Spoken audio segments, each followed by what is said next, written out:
क्या आपने कभी उस ग्रेट अवेकनिंग मैप के बारे में सुना है? ये कोई मामूली कहानी नहीं है।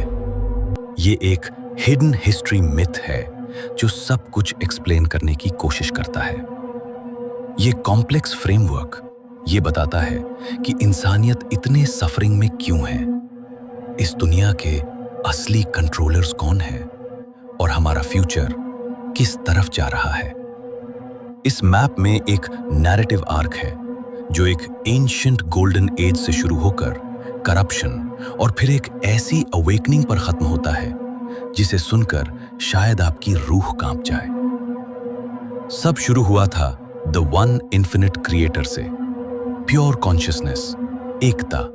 लेकिन हम सब बस उस एक जलती हुई आग के बिखरे हुए फ्रैगमेंट्स हैं। लेकिन फिर वो हुआ जिसे कहते हैं द फॉल। इस तबाही के पीछे एक हॉस्टाइल फोर्स थी, द एंशिएंट एआई या एंटी सोर्स, एक ऐसी मशीन जिसकी कोई रूह नहीं है। इसने हमारी फ्रीडम छीन ली और हमें एक हायरार्की और कंट्रोल के जाल में कैद कर दिया। नैरेटिव का दावा है कि मार्स एक भयंकर जंग में राख हो गया था और वहां से बचे हुए लोग अर्थ पर आए एटलांटिस की नींव रखने। लेकिन उनकी टेक्नोलॉजी उनकी स्पिरिचुअल विजडम से कहीं ज्यादा खतरनाक हो गई थी। सब कुछ तबाह हो गया एक ही झटके में। इसके बाद हमारी याददाश्त मिटा दी गई, द मेमोरी रीसेट। हम भूल गए कि हम कौन हैं और फिर बना द मैट्रिक्स, जिसमें हम आज भी कैद हैं, सिर्फ इकोनॉमिक डिपेंडेंस और फियर की जंजीरों में। सदियों से कुछ सीक्रेट ग्रुप्स इस फॉरबिडन नॉलेज को छुपा रहे हैं। पर्दे के पीछे एलीट्स और एक्स्ट्रा टेरेस्ट्रियल्स वो हमारी किस्मत लिख रहे हैं।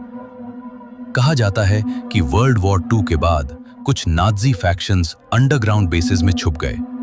वो यूएफओज को रिवर्स इंजीनियर कर रहे हैं और अपनी एक ब्रेक अवे सिविलाइजेशन बना चुके हैं।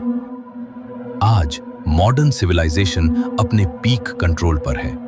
सर्वेलेंस, मीडिया मैनिपुलेशन और ट्रांसह्यूमनिज्म का खतरा। लेकिन अब क्लाइमैक्स नजदीक है, द सोलर फ्लैश। सूरज से निकलने वाली एक ऐसी एनर्जी वेव जो इस करप्ट सिस्टम को राख कर देगी और हमारे कॉन्शियसनेस को जगा देगी। सब कुछ सामने आ जाएगा, एलियंस, सीक्रेट स्पेस प्रोग्राम्स, सारे काले सच। आखिरी स्टेज है असेंशन। इंसान इस मैट्रिक्स से आजाद हो जाएंगे, यूनिटी, टेलीपैथी और फिर हमेशा के लिए लाइट बॉडी अवेयरनेस। लेकिन क्या हम इस सच के लिए तैयार हैं?